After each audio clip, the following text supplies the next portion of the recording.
Have you ever met someone who seems incredibly calm, no matter what's happening around them? You might mistake it for strength or unwavering confidence, but sometimes what you're seeing is something much deeper and more complex. It's the hidden psychology of a person who has been through too much. Today, we're going to explore what's really going on beneath that composed surface. This isn't about pity. It's about understanding, empathy, and recognizing the incredible resilience of the human spirit. Let's start with that calmness. It often isn't peace.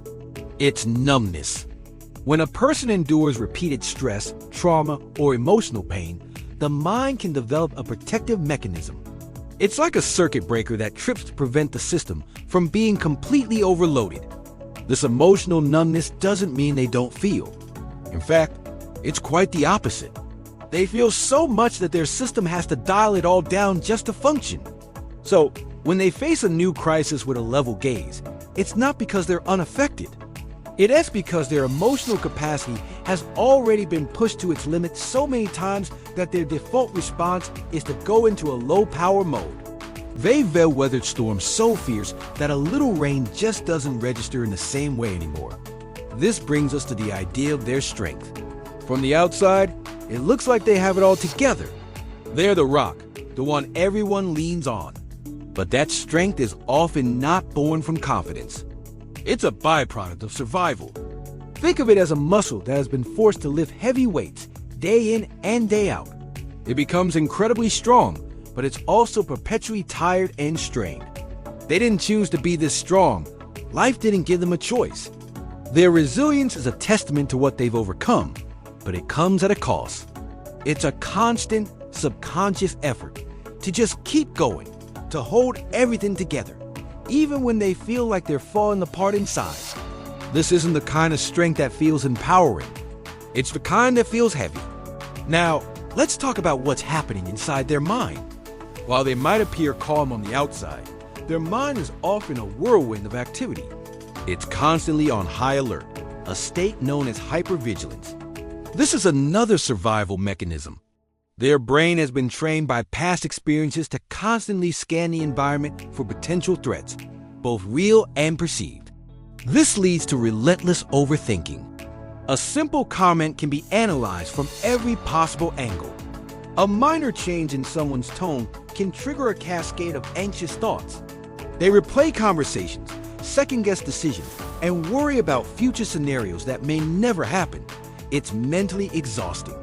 They live with a constant hum of anxiety, an internal alarm system that never quite shuts off. Sleep can be difficult, and true relaxation feels like a distant memory. One of the most profound ironies is how they interact with others. People who have been through a lot are often the best at comforting everyone else. They have a deep well of empathy, born from their own pain. They know exactly what to say, how to listen, and how to make someone feel seen and understood. They'll drop everything to be there for a friend in need. But when it comes to their own struggles, there's a wall. They find it incredibly difficult to ask for help. Why? There are a few reasons. Sometimes they feel like their problems are too heavy to burden others with.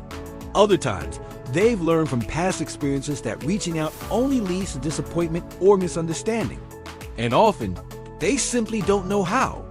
They've spent so long being the caregiver that they've forgotten how to be cared for.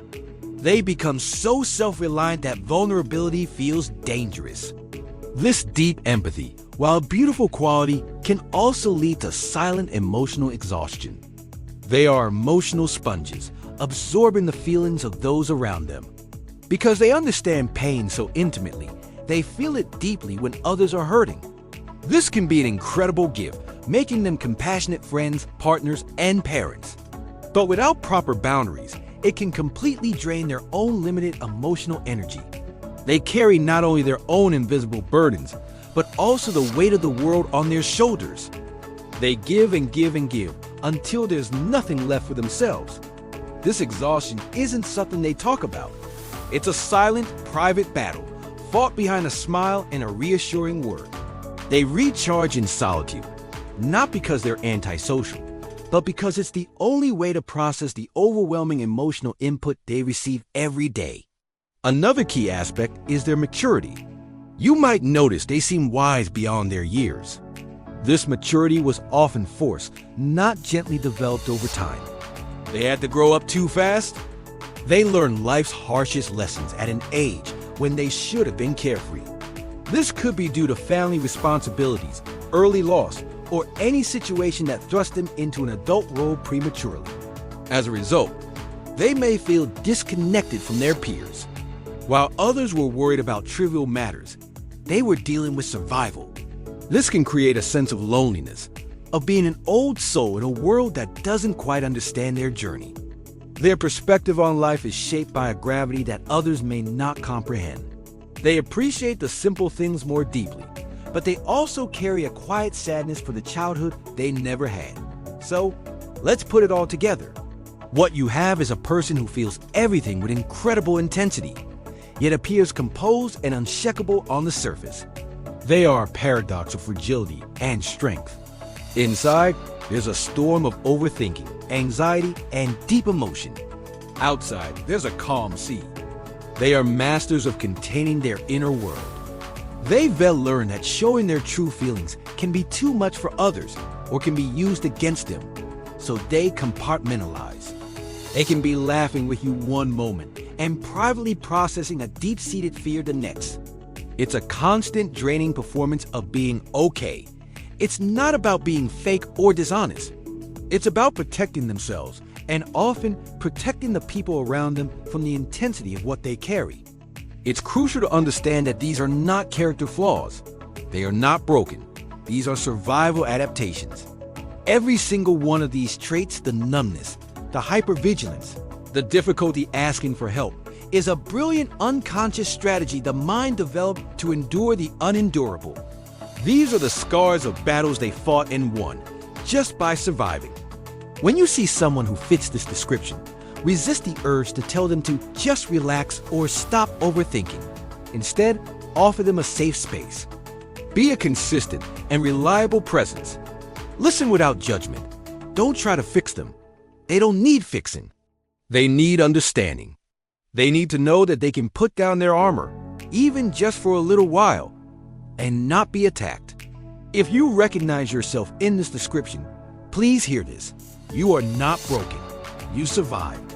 Your way of being in the world is a testament to your resilience. Your empathy is a superpower.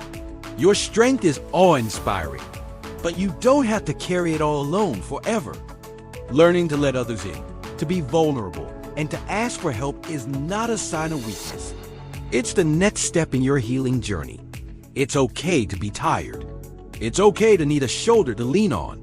Your journey has made you who you are, and that person is worthy of love, support, and peace. If you're struggling, talking to a mental health professional can provide you with tools and a safe space to process your experiences. You've been strong for so long. It's time to let yourself be cared for too. Thank you for watching and for taking the time to understand this complex and important topic.